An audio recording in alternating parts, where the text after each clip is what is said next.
Welcome back on a special edition on GEUS 34 with none other coach of the soccer team for the Greenville High School, Coach Chuck Molmros. Hello. Did I say that perfect? That's fine. Oh, okay. My first question, I really want to know about you. It's your first segment here on the Coach's Corner, and we're so happy to have you here today. Can you tell us a little bit about yourself? I grew up in Springfield, Virginia, outside Washington, D.C., and played soccer there, and basketball, football, track. We kind of did everything. Then I went down to TCU, to school in Fort Worth, and that's where I graduated from, and been in Texas ever since, and family and everybody's moved down here too. As far as your coaching career in soccer or in athletics, how does that span out to? It's 27 years after this year, so it started at Wilmer Hutchins in Dallas as a basketball coach, if anything. And then I moved on to a small school in Itasca, Texas, where I was a football, basketball, tennis coach. Oh, that's different. Yeah. Yeah. And then I went on to Rising Star, which was an even smaller school. It has 63 students in the whole high school when I was there. Oh, wow. And then I moved to Fort Worth and taught at Trimble Tech, which is when I started coaching soccer. And I was coaching girls soccer till 4 years ago when Coach Duke asked me to come up here from Stafford down in Houston. Oh, wow. Houston all the way to Greenville, that's a big dynamic, you think?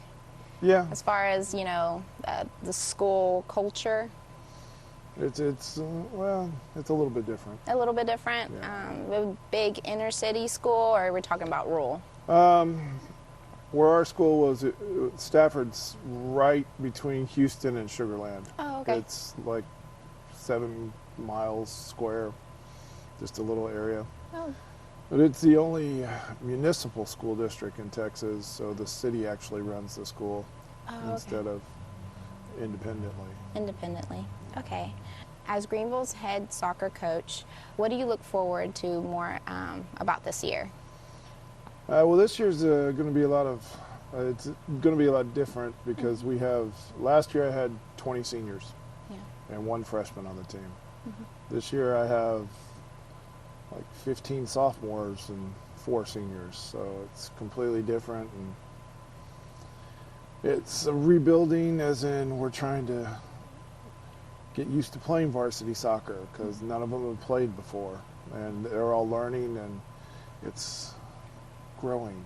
I'm looking for hopefully growing enough in 2 weeks that we'll hit district on the run. Okay. And that's your ultimate goal as of right now, hitting district. Yeah, you touched base a little bit on that, you know, having a whole varsity team that made playoffs last year, 15-8. 2 years in a row. 2 years in a row. Wow, that's amazing. Yeah. So I guess what are the challenges that you're having as far as teaching, I guess, a group of students that are very young, that are getting into the sport? What are the other challenges that are you facing? Well, last year's team was a lot more just straight tactics and what we were going to do, and this year I'm having to go over skills and what I want them to do, compared to last year's team, which already knew from 2 years' experience with me before. And it's been a little bit challenging getting them to use their head on the soccer field a lot. They still, some of them are still football. They want to run through people instead of play back and not foul. What type of formations are y'all trying to figure out right now at this point? Well, we started with a 4-2-3-1, and we weren't getting any offense with it. So we've then tried a 4-3-3, and still weren't getting enough offense because we just weren't controlling the middle enough. Okay. So we've actually gone to a 3-5-2 now, where we have more central midfielders to try to keep the ball in the middle and control the middle a little better. And we've only played it 1 game, but we did score 1 goal. And we have 6 all year, so that's awesome. An improvement on us for 12 games. I mean, it's a slow process building. Yeah. Okay. Who are your leaders that you would say on the team? Like, who is someone that you look to help motivate and lead the team? Right now, our goalie, Greg Just, he's our only returning player from last year.